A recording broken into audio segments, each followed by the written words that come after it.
Bilateral series में भारतीय team के शानदार प्रदर्शन का सिलसिला जारी है। ऑस्ट्रेलिया को हराने के बाद अब अफ्रीका के खिलाफ पहले ही मैच में खेल के तीनों डिपार्टमेंट में भारतीय टीम ने एक बार फिर साबित किया कि वो बायलेटरल सीरीज के बेताज बादशाह है। लेकिन बड़ा सवाल यही कि जब मल्टीनेशनल टूर्नामेंट होगा, वर्ल्ड कप होगा, एशिया कप होगा, तब भारतीय टीम का क्या कुछ होने वाला है। इस जीत की वैसे कई तरह से बहुत अहमियत भी थी, क्योंकि इस मैच में ना तो जसप्रीत बुमराह टीम के साथ थे, ना हार्दिक पांड्या थे, ना भुवनेश्वर कुमार थे। और इन तमाम बड़े खिलाड़ियों के बिना अगर भारतीय टीम मैच जीतती है, रोहित शर्मा विराट कोहली के कंट्रीब्यूशन के बिना मैच जीतती है, तो फिर उसकी अहमियत थोड़ी बढ़ जाती है। और तब जब सामने दक्षिण अफ्रीका जैसी टीम हो, जो अभी पिछले 1 डेढ़ साल में कोई भी T20 सीरीज वो हारे नहीं है, मैचेस जरूर हारे लेकिन बायलेटरल टूर्नामेंट्स में वो भी भारतीय टीम से किसी भी मामले में कम नहीं है। यानी कि भारतीय टीम अगर उस्ताद है तो वो उस्तादों के उस्ताद है। और ऐसे में भारत ने जिस तरह से तिरुवनंतपुरम में शाहरुख ने चित किया, मैच 106 रन पर रोक दिया था दक्षिण अफ्रीका को। और जिस तरह की गेंदबाजी अर्शदीप सिंह और दीपक चहर ने की, महज 15 गेंदों में टॉप 5 बल्लेबाजों को आउट करके उन्होंने संकेत दे दिए थे कि अगर पिच और परिस्थितियों में थोड़ी भी हेल्प है तो फिर ये तेज गेंदबाज बहुत खतरनाक साबित हो सकते हैं। लेकिन मसला अब यह है कि जसप्रीत बुमराह की इंजरी का क्या किया जाए। हार्दिक पांड्या को रेस्ट देना कितना, क्या वाकई इतना जरूरी था। इन सभी मुद्दों पे बातचीत करने के लिए हमारे साथ राजकुमार शर्मा जी इस समय जुड़ गए हैं, विराट कोहली के कोच, और सबा करीम पूर्व क्रिकेटर और सिलेक्टर, और अभी वो कमेंट्री कर रहे हैं। चर्चा की शुरुआत सबसे पहले राजकुमार सर आपसे ही कर लेते हैं। बिना जसप्रीत बुमराह के मैच के पहले खबर आती है कि बैक स्टिफ हो गई है, उनकी बैक इंजरी एक बार फिर आ गई है सामने, इस वजह से वो खेल नहीं रहे।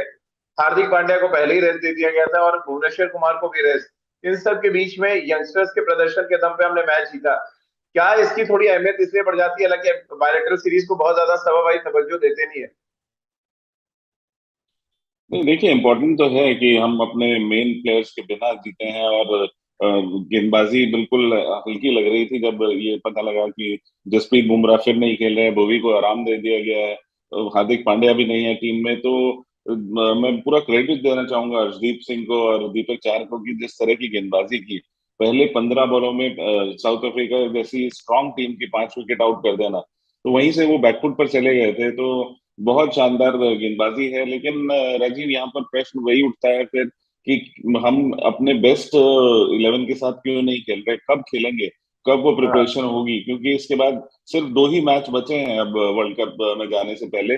तो अभी तक हमें क्लियर नहीं है कि हमारी क्या 11 होगी, या कौन प्लेयर फिट होंगे, या कौन स्टैंड बाई में रहेंगे। बड़ा वाजिब और वैलिड पॉइंट उठाया सब अभी राजकुमार सर ने। हाँ, पर 11 तो पक्की हो गई है राजीव, और इसी वजह अच्छा। से अब जसप्रीत बुमराह के बारे में आपने बात की है। जसप्रीत बुमराह के लिए हमें अब एक रिप्लेसमेंट तैयार करके रखना होगा, क्योंकि विश्व कप में कब उनको फिर से इंजरी हो जाए या फिर रेकर कर जाए इंजरी, इसके बारे में कहना बहुत मुश्किल है। इसी वजह से हम्म। जसप्रीत बुमराह इस समय खेल नहीं पा रहे हैं। तो वो आने वाले 2 मैचेस में खेले ना खेले उससे फर्क पड़ता नहीं है। अब टीम मैनेजमेंट ने ये मन बना लिया है कि जसप्रीत बुमराह को अब सिर्फ वर्ल्ड कप के लिए रखेंगे, और उम्मीद ये करेंगे कि जसप्रीत बुमराह वर्ल्ड कप के लिए फिट रहे। वही बात रही हार्दिक पांड्या के लिए। हार्दिक पांड्या के लिए बहुत जरूरी है कि उसको हम लोग प्रिजर्व करें, और ये अच्छी बात है कि हार्दिक पांड्या को ब्रेक मिल रहा है। अब हार्दिक पांड्या को कुछ और प्रूफ करने की जरूरत नहीं है। उनका वैल्यू हमें पता है, वो अच्छे फॉर्म में है, जब भी वो खेलेंगे वो कंट्रीब्यूट करेंगे। तो उनको भी अब आप उनको भी खिलाने की जरूरत नहीं है। अब उनको फिट रखिए सिर्फ सिर्फ वर्ल्ड कप के लिए। बहुत बड़ा टूर्नामेंट है, वहां पर आपको ऐसे खिलाड़ी चाहिए जो मल्टी नेशन का जो दबाव रहता है उसमें जो जो अच्छे प्रकार से प्रदर्शन दे पाए।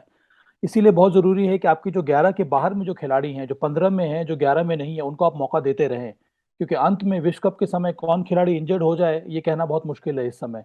तो इसी वजह से अच्छी बात है कि अर्शदीप को मौका मिला है, दीपक चहर को मौका मिला है। इस प्रकार से अगर जी। आप अपने अन्य खिलाड़ियों को तैयार रखेंगे तो उसका फायदा मिलेगा। और एक और बात राजीव, कल जो मुकाबला था, ये जो विकेट था वो T20 के लिए उचित नहीं था।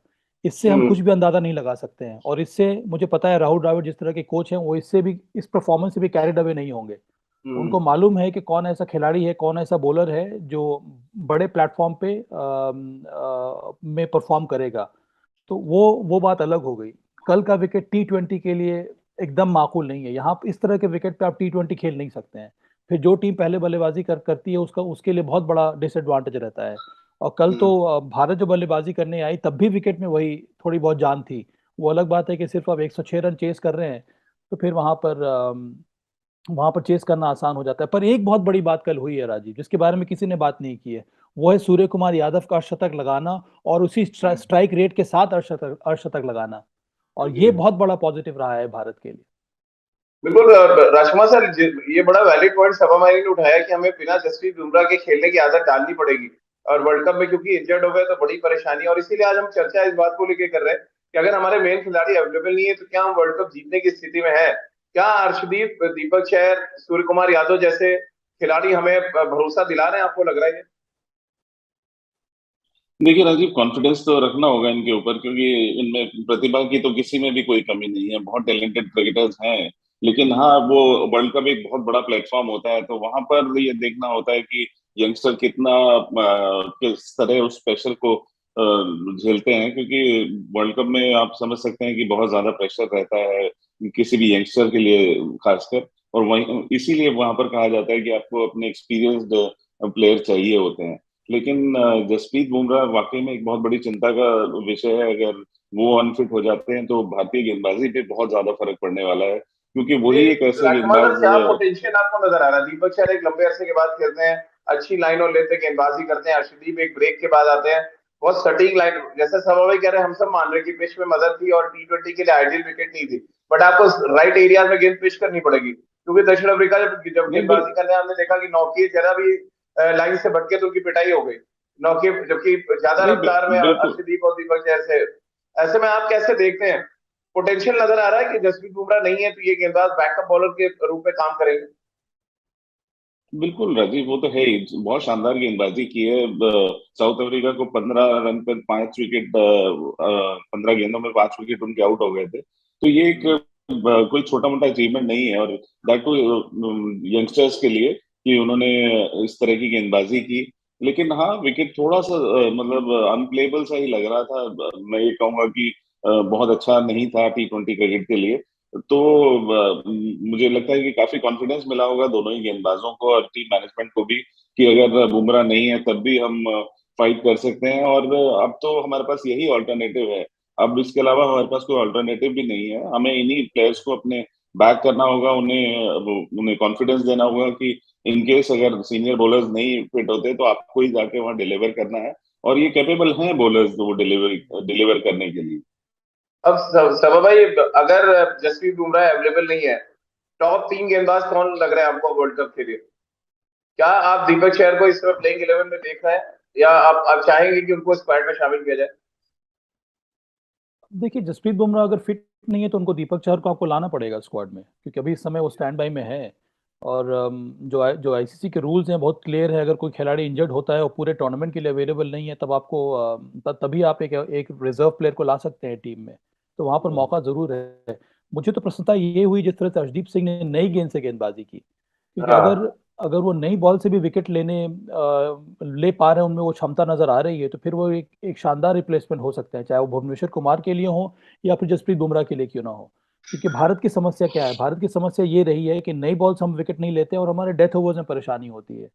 तो इस कमजोरी को पूरा करने के लिए अगर आपके पास कोई उभरता हुआ सितारा है तो उसको आप जरूर खिला सकते हैं 11 में। उसके साथ साथ कल हर्षल पटेल ने भी अच्छी गेंदबाजी की। जो जो मध्य ओवर्स होते हैं वहां पर आपको एक ऐसा बॉलर चाहिए जो किफायती बॉलिंग करे, जो कि हर्षल पटेल ने किया है, और काफी दिनों के बाद वो वापसी कर रहे हैं। थोड़ा बहुत हमें संयम दिखाना होगा इन बॉलर्स के सामने के लिए भी। देखिए, अंत में जसप्रीत बुमराह को मुझे लगता है कि अगर वो अवेलेबल है तो अच्छी बात है, अगर वो अवेलेबल नहीं है तो जैसा कि आपने कहा, हमें अब तैयारी करनी होगी कि जसप्रीत बुमराह की जगह पर कौन ऐसा बॉलर है जो खेलेगा। और ये 2 या 3 मैचेस जो हैं, इसमें राहुल द्रविड़ और रोहित शर्मा को ये तय करना होगा कि जसप्रीत बुमराह का रेडी रिप्लेसमेंट कौन है, क्योंकि हम्म। जसप्रीत बुमराह के साथ कभी भी कुछ भी हो सकता है। आज मैच खेलेंगे, हो सकता है कल अवेलेबल ना हो, तो उसके लिए आपको एक ऐसा बॉलर है जिसको आपको तैयार करके रखना होगा। ये बड़ा वैलिड पॉइंट है। और क्या अश्विन की भी तैयारी राजकुमार सर कुछ वैसी दिखी? बीइंग ऑफ स्पिनर आपने क्या महसूस किया? 4 ओवर में 8 रन, विकेट जरूर नहीं मिले, बट ऐसा लग रहा था कि जो तेज गेंदबाजों ने जहां से छोड़ा है वहीं से अश्विन ने पकड़ लिया, मतलब प्रेशर को रिलीज नहीं होने दिया। भले वो केशव महाराज से मातरम बल्लेबाजी कर रहे थे, बट वो प्रेशर बना के रखा अश्विन ने। ये क्रेडिट जाता है अश्विन को। बिल्कुल, बहुत शानदार गेंदबाजी की है राजीव। T20 क्रिकेट में साउथ अफ्रीका के अगेंस्ट भले ही वो बैकफुट पर थे, उनके 5 खिलाड़ी आउट हो गए थे, लेकिन वहां से भी ये बॉलिंग एनालिसिस दिखाती है कि क्या शानदार और कितने कंट्रोल के साथ गेंदबाजी की गई है। तो यहाँ पर कहीं ना कहीं अश्विन का एक्सपीरियंस काम आता है। शायद इसीलिए उनको वर्ल्ड कप के लिए भी रखा गया है, क्योंकि ऑस्ट्रेलिया में अगर आप देखें बड़े ग्राउंड्स हैं, और अगर दूसरी टीम में और राजकुमार ज्यादा सर, लेफ्ट कल एक हैंडर चीज हैं और तो महसूस किया, आपने भी किया होगा कि लेफ्ट हैंडर्स के अगेंस्ट ऑलमोस्ट अनप्लेबल से हो जाते हैं कभी कभी अश्विन। कल जिस तरह से वो बॉल डाल रहे थे, लेफ्ट हैंडर्स को समझ नहीं आ रहा था कौन सा बॉल अंदर रहेगा उनका जो फ्लोटर होता है, और कौन सा बॉल उनका ऑफ स्पिन करेगा। बिल्कुल राजीव, वही मैं कह रहा हूँ कि लेफ्ट हैंडर्स के अगेंस्ट तो बहुत शानदार गेंदबाजी करते ही हैं। लेकिन वो राइट हैंडर्स के सामने भी अच्छी गेंदबाजी कर सकते हैं वर्ल्ड कप में, क्योंकि हम देख रहे हैं कि बहुत बड़े ग्राउंड्स होते हैं ऑस्ट्रेलिया में, और वहां पर जिस तरह उनके पास वेरिएशन है, फ्लाइट है और कंट्रोल है, तो मुझे लगता है कि काफी कारगर सिद्ध हो सकते हैं वो, अगर उनको मौका दिया जाए। और अच्छी बात है कि वो कल खेले हैं, तो उन्हें लगा होगा कि वो स्कीम ऑफ थिंग्स में है 11 में खेलने के, ऐसा नहीं कि वो 15 में ही है और वो उन्हें खेलने का वर्ल्ड कप में मौका नहीं मिलेगा। और कल की परफॉर्मेंस से जरूर उन्होंने अपना दावा पक्का किया है कि वो पहले स्पिनर होने चाहिए इस टीम में। अब सभा भाई, बड़ा इंटरेस्टिंग सवाल मैं आपसे पूछना चाहता हूँ, क्या हार्दिक पांड्या के रिप्लेसमेंट के तौर पे आप आर अश्विन को देख रही है टीम मैनेजमेंट? नहीं राजीव, नहीं। नहीं है तो फिर तो देखिए बड़ी आर प्रॉब्लम है। जैसे ही हार्दिक पांड्या जाते हैं तो सिक्स बॉलिंग ऑप्शन चला जाता है, ये तो मानना पड़ेगा। हाँ, क्योंकि क्योंकि आपने ना वेंकटेश अय्यर पे भरोसा दिखाया, आपने बैकअप कोई तैयार नहीं किया हार्दिक पांड्या का। क्योंकि हार्दिक पांड्या का बैकअप इस समय तैयार हुआ नहीं है। हाँ। वेंकटेश अय्यर को ट्राई जरूर किया था जब हार्दिक पांड्या इंजर्ड थे। वो उस हिसाब से, मैं मानता हूं कि ज्यादा मौका मिला नहीं है उनको, पर उस हिसाब से वो प्रदर्शन कर नहीं पाए। एक और आपके पास विकल्प है, 1 साल या 1.5 साल पहले शिवम दुबे, जी। उनको भी तैयार किया गया था, उनको भी मौका मिला, वो भी उस प्रकार से परफॉर्मेंस दे नहीं पाए। और इस तरह के रोल में थोड़ा समय लगता है, तो ये उम्मीद करना कि हार्दिक पांड्या की रेडी रिप्लेसमेंट हमें मिल जाएगा इतनी जल्दी, वैसा होने वाला नहीं है। अभी भी समय है, चलिए विश्व कप, ये विश्व कप तो चलिए गुजर जाएगा, पर आने वाले समय में आपको एक ना एक प्लेयर उस प्रकार से तैयार करके रखना होगा।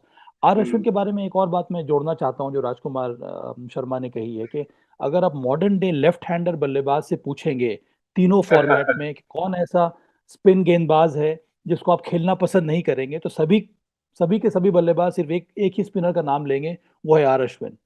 जी। क्योंकि इससे बड़ा गेंदबाज अगेंस्ट लेफ्ट हैंडर बहुत कम नजर आया है। और मैंने तो सामने से देखा है, जिस तरह से संगकारा जब वो शानदार फॉर्म में थे, वहां पर हाँ। उन्होंने, आर अश्विन ने कितनी शानदार गेंदबाजी की थी संगकारा के विरुद्ध। और मेरे हिसाब से संगकारा इतने शानदार लेफ्ट हैंडर थे, बहुत कम उस तरह के लेफ्ट हैंडर अंतर्राष्ट्रीय क्रिकेट में देखने को मिले हैं।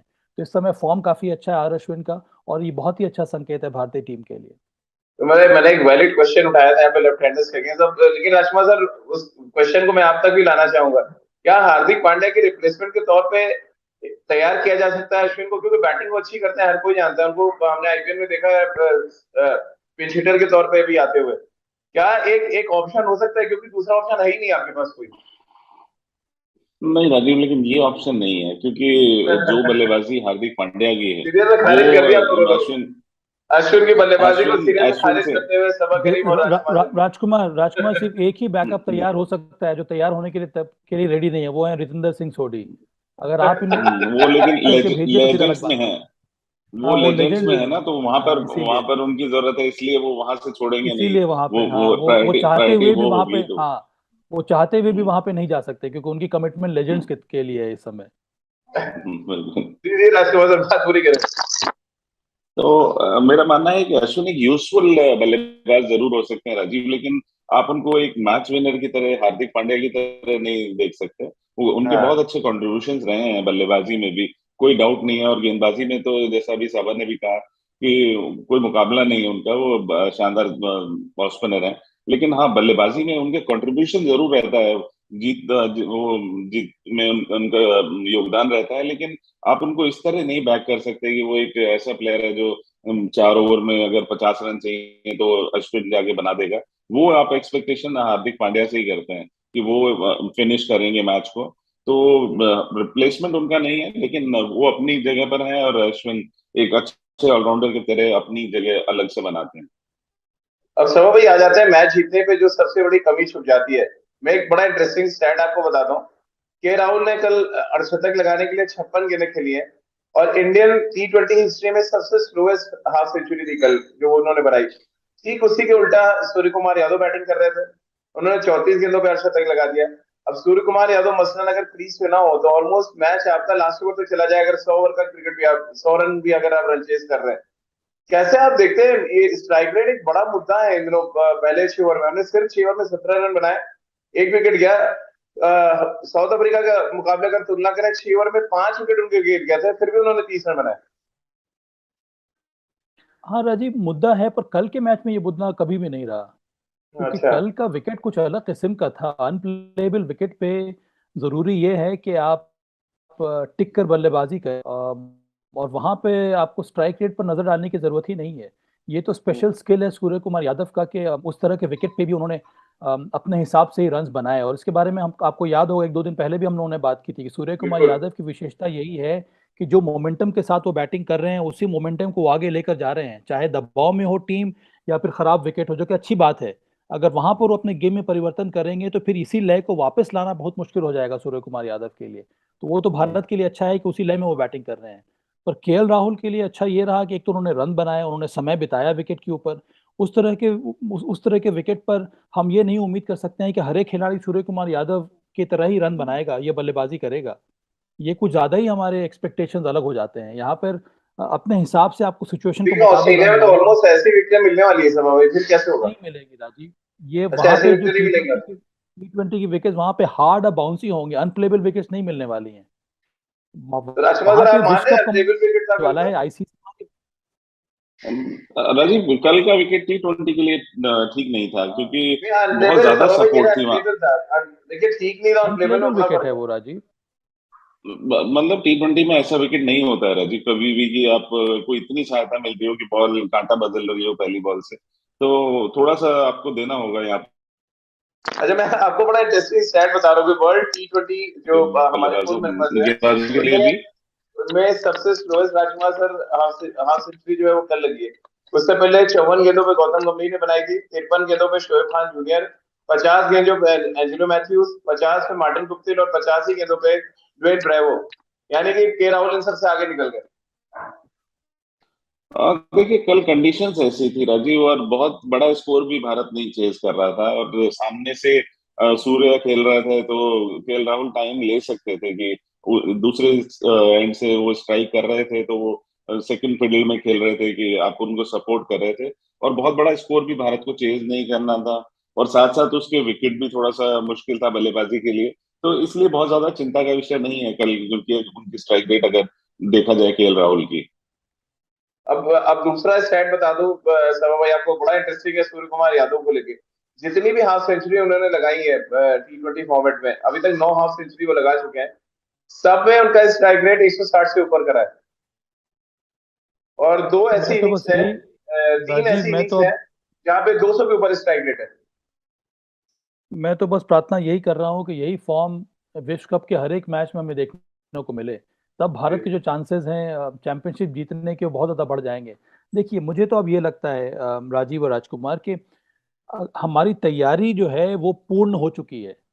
अच्छा। जहां तक बीसीसीआई को करना था, उस तरह से प्लेटफॉर्म बनाया गया है भारतीय टीम के लिए। एक स्ट्रांग ऑपोजिशन के सामने आपका मुकाबला हुआ है। एशिया कप के पहले भी हम लोगों ने देखा, जो जो हाँ। बायलैटरल एंगेजमेंट हुए हैं, वो सब एक स्ट्रांग टीम के विरुद्ध हुए हैं, चाहे वो होम सीरीज हो या फिर ओवरसीज की सीरीज हो।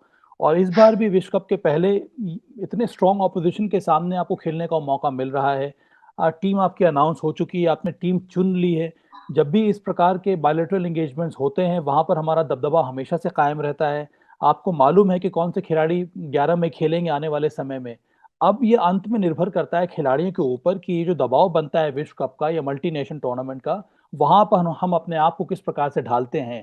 तो यहाँ पर अब कोच भी कुछ नहीं कर सकता है, ये अंत में अब खिलाड़ियों के ऊपर निर्भर करता है कि आप अपनी तैयारी किस तरह से कर रहे हैं। कोच आपको टैक्टिक्स बताता है, आपको उनको पता है कि आपको क्या करना है अंदर जाके। तो अब दबाव में कौन सा खिलाड़ी है जो एक सितारा बनकर उभरे, उसी का हमें इंतजार होगा। तो यहाँ से अब काम जो है वो खिलाड़ियों को करना है कि आपको दबाव में किस तरह से बल्लेबाजी करनी है, किस तरह से गेंदबाजी करनी है, आपकी फील्डिंग कैसी होनी चाहिए, कप्तान का क्या रोल होना चाहिए। अब ये सारी बातें हैं जो जो आने वाले समय में हमें देखने को मिलेंगी। तो अब ये बहुत कुछ निर्भर कर रहा है इंडिविजुअल खिलाड़ियों के ऊपर। हम एकजुट होकर किस तरह से उस दबाव को झेल पाते हैं, इस चैलेंज को हम एक्सेप्ट करते हैं, और वहां पर जाकर हम अच्छी तरह से परफॉर्म करते हैं। तो चलते चलते राजकुमार सर, एक सवाल आखिरी आपसे, एक सभा भाई से। कितना इंपॉर्टेंट आप देख रहे हैं बचे हुए दोनों मैचेस जीतना मोमेंटम के लिहाज से। मैं सीरीज के लिहाज से नहीं बात कर रहा हूँ, वर्ल्ड कप की मोमेंटम के लिहाज से कितना इंपॉर्टेंट आप देख रहे हैं इस सीरीज को जीतना। राजीव देखिए, अच्छी बात है कि भारत ने ऑस्ट्रेलिया से सीरीज जीती है और साउथ अफ्रीका भी एक स्ट्रांग टीम है। इनसे 1-0 से हम लीड कर रहे हैं और दैट टू हम हमारे काफी प्लेयर्स, सीनियर प्लेयर रेस्ट कर रहे हैं। तो ये एक अच्छी बात है कि भारत के पास मोमेंटम है और भारतीय टीम उस मोमेंटम को कंटिन्यू करना चाहेगी, क्योंकि जब आप वर्ल्ड कप जैसे टूर्नामेंट में जाते हैं तो वहां पे आपका टेम्पो कैसा है, कैसा आपका मोमेंटम बना हुआ है, वो बहुत इंपॉर्टेंट होता है। आप ऑस्ट्रेलिया और साउथ अफ्रीका जैसी टीमों को हराकर वहां पहुंचेंगे तो आपका मोमेंटम और आपका मनोबल बहुत ऊंचा होगा। तो इम्पोर्टेंट है कि भारत ये सीरीज भी जीते, जो कि मुझे नहीं लगता कि बहुत मुश्किल होगी भारत के लिए जीतनी। सवा भाई, आखिरी सवाल, अगर 15 में से किसी एक खिलाड़ी को आपको रिप्लेस करना हो आज की डेट में, आपको लग रहा है कि इंजरी हो जाए या सेलेक्टर्स चाहें कि उसको रेस्ट दे दिया जाए और एक स्टैंड बाय खिलाड़ी बुलाना हो, तो आप किसको यहाँ पर रिप्लेस या बुलाना पसंद करेंगे 15 ये बड़ा ही हाइपोथेटिकल सवाल है यार। मैं तो किसी को भी नहीं चाहता हूँ रिप्लेस होना इस समय। में? मुझे लगता है कि 15 आपकी पूरी है हाँ, और इस पर मेरा आपको सवाल भरोसा दिखाना होगा। मेरा अगर सवाल हाइपोथेटिकल है या सवा भाई आपका जवाब पॉलिटिकली करेक्ट है एकदम? नहीं नहीं, मैं कह रहा हूँ अगर कोई खिलाड़ी इंजर्ड होता है तब तब देखेंगे। अगर सपोज कीजिए कि जसप्रीत बुमराह अगर वो अवेलेबल नहीं है पूरे विश्व कप के लिए, तब हमें रिप्लेसमेंट देखना होगा और उसके लिए दीपक चहर तैयार है। और मोहम्मद शमी के बारे में और कहना बड़ा भुवनेश्वर मुश्किल है। कुमार अगर अवेलेबल नहीं है सर, सवा भाई खुदा ना खास्ता। वही तो कह रहा हूँ, तो मोहम्मद शमी को लेकर आइए, आप उनको फिट कर दीजिए। मोहम्मद शमी और दीपक चहर ही आपके दो दो रिप्लेसमेंट हैं इस समय, जहां तक मुझे लग रहा है। हाँ। दोनों दीपक चहर एक एक यंगस्टर है और मोहम्मद शमी, अगर आपके पास जसप्रीत बुमराह और भुवनेश्वर कुमार दोनों नहीं है तो फिर आपको प्रयास करना होगा कि आप मोहम्मद शमी को लेकर आए, क्योंकि उनके पास वो अनुभव है। तो सवा भाई, क्योंकि एशिया कप में भी अर्शदीप ने अपना वो टैलेंट का अर्श दिखाया। अब लंबे अरसे के बाद वो खेले और उन्होंने पहले मैच में दिखा दिया। क्या वर्ल्ड कप में बहुत इंपॉर्टेंट रोल अर्शदीप प्ले करने वाले हैं, आपको लग रहा है, जिस अथॉरिटी के साथ वो गेंदबाजी कर रहे हैं?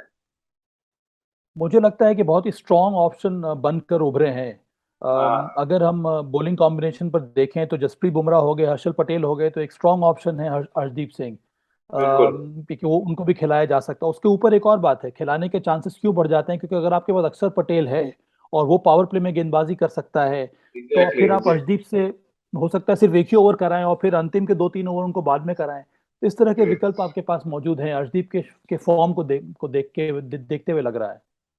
राजकुमार सर, आपका फाइनल रिएक्शन क्या? अर्शदीप एशिया कप का परफॉर्मेंस, फिर दक्षिण अफ्रीका के खिलाफ जो कुछ गेंदबाजी उन्होंने की, स्ट्रॉन्ग कंटेंडर है एक बड़ा रोल निभाने के लिए इंडियन क्रिकेट में और इंडियन वर्ल्ड कप की रोड टू फाइनल तक की अगर हम बात करें?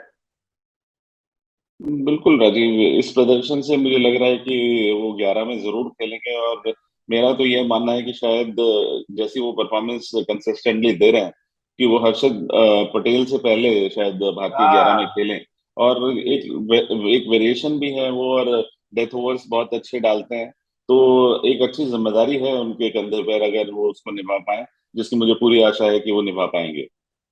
चलिए, बहुत बहुत शुक्रिया राजकुमार सर आपका और सभा भाई आपका इस चर्चा में शामिल होने के लिए। और इस चर्चा से एक बात तो तय निकलकर सामने आ रही कि अर्शदीप के आने से न सिर्फ टीम में कॉन्फिडेंस बढ़ा है, वेरिएशन बहुत ज्यादा बढ़ी है और स्लॉग ओवर में ऑप्शन भी बढ़ गए हैं। अगर भुवनेश्वर कुमार को आप खिलाते हैं और पहले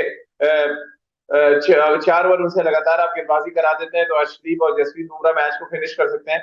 अगर आप भुवनेश्वर कुमार को नहीं खिलाते तो हर्षल पटेल के साथ साथ अर्शदीप सिंह और फिर आपके पास जसप्रीत बुमराह होते हैं जिनको आप यूज कर सकते हैं according to the match situation. उसको मिलाकर विकल्प बहुत बढ़ गए हैं अर्शदीप के अच्छा प्रदर्शन करने से। और क्या पता बाएं हाथ के इस टीम गेंदबाज की दम पर हम वर्ल्ड कप के में अच्छा प्रदर्शन कर पाए। फाइनल तक की बात तो नहीं करेंगे, बट अच्छा प्रदर्शन कर पाए और जो मोमेंटम हमने बनाया हुआ है बायलैटरल सीरीज में उसको आगे कंटिन्यू कर पाए। आप सभी का बहुत बहुत शुक्रिया हमारे साथ जुड़ने के लिए।